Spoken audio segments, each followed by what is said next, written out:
नमस्कार। आमे समस्त तो प्रतिदिन खाद्य खाऊ किंतु थरे खाई सारिबा परे से खाद्यर हुए कौन सेटा जाए कुआरे। आज चलंतु आम शरीर भितरे चलीथिबा सेई रोमांचकर यात्रार पिछा करिबा आउ पाचन तंत्रर सबु रहस्य को बुझिबा। प्रश्नटा सुनिबाकू बहुत साधारण लागुछे नुहे कि किंतु जानिछंती एहार उत्तर गोटे बहुत बड़ आउ चमत्कार प्रक्रिया भितरे लुचि रहिछि। आमे खाइबा कथा भूली जिबा परे ही आम शरीर भितरे प्रकृत काम आरंभ होइथाए।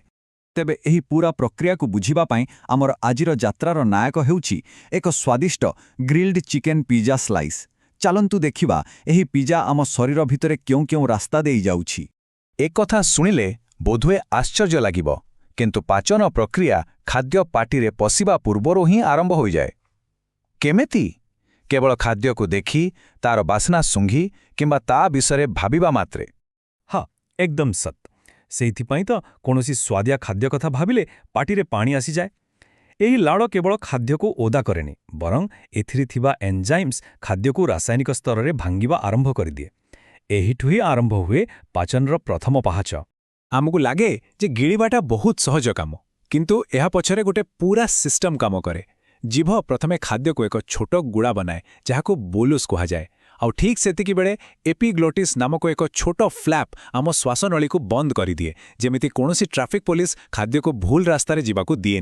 तापरे खाद्य जाए एसोफेगस बा खाद्यनली भितरकू। किंतु भाबिबेनी जे एहा एक खाली पाइप आउ खाद्य सेठी खासी पड़े ना। एहार मांसपेशी लहड़ी भली संकुचित होई खाद्य को जोर रे तळकू ठेली थाए। आउ एही ठेलाठेली यात्रा केते जल्दी हुए जानती विश्वास करिवेनी मात्र 2 रु 3 सेकेंड रे आखि पिछुड़ा के खाद्यनली पार करी पाकस्थली रे पहुंची जाए। वाह की गति। एबे आम पिज्जा पहुंची जाइछि यात्रार एक बहुत गुरुत्वपूर्ण स्थान रे पाकस्थली। एहाकू आम शरीरर सबुठु शक्तिशाली फूड मिक्सर बोली कहि परिबा। तेबे एही मिक्सर मुख्यतः 3टी काम। प्रथमे एहा खाद्य को किछि समय पय स्टोर करी रखे।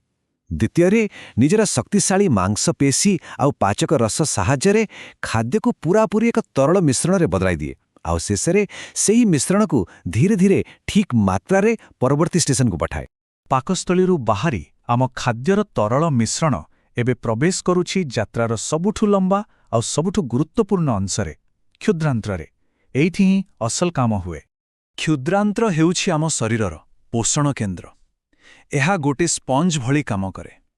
से पिज्जारु मिलुथिबा सबु भल जिंस विटामिन प्रोटीन फैट सबु किछि एइठी शोषी होई रक्तरे मिसी जाए।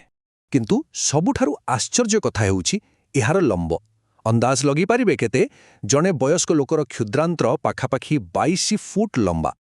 एही लंब को भल भावरे बुझिबा पाई एही तुलनाटी बहुत बढ़िया।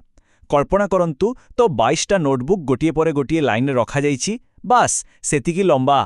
हेले एते बड़ा काम क्षुद्रांत्र एका करे ना। तार 3 जण खास सांग अछंती अग्नाशय जकृत आउ पित्ताशय। अग्नाशय पाचक रस पठाए जकृत पित्त तैयारी करे आउ पित्ताशय सेही पित्त को जमा करी रखे। एमाने सबु गोटे टीम भली काम करंती। तेबे सबु पोषक तत्व शोषित हेबा परे जहा बड़का रहिला तार कौन हुए। एबे यात्रा तार शेष पर्याय रे पहुंचीछि जेउंठी केवल वर्ज्यवस्तुर प्रक्रियाकरण हुए। एबे देखंतु क्षुद्रांत्र आउ बृहदंत्र मध्यरे फरक। बृहदंत्र लंबरे बहुत छोट मात्र 5 फुट किंतु चौड़ारे बेसी आउ एहार मुख्य काम भी पूरा अलगा।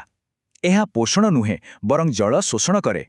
तेबे बड़का खाद्य जेतेबेले बृहदंत्रर मुख्य अंश कोलन देई जाए शरीर सेथिरु शेष थर पाई जेते संभव पानी शोषि निए। ठीक जेमिति ओदा माटीरू पानी सुखी जाए सेमिति वर्ज्यवस्तु धीरे धीरे कठिन हबाकू लागे आउ शेषरे यात्रा तार गंतव्य स्थल रे पहुंचे। कोलनरू बाहरी एही कठिन वर्ज्यवस्तु बा मलाशय रे जमा हुए। एहा एक अस्थायी स्टोरेज रूम भली जे पर्यंत एहा शरीररू बाहरिबा पई संकेत न मिलिछि। तेबे एही पूरा चमत्कार सिस्टम विषय जानिबा परे एहाकू सुस्थ रखिबा केते जरूरी से कथा बुझी हेउथिबो नहे कि।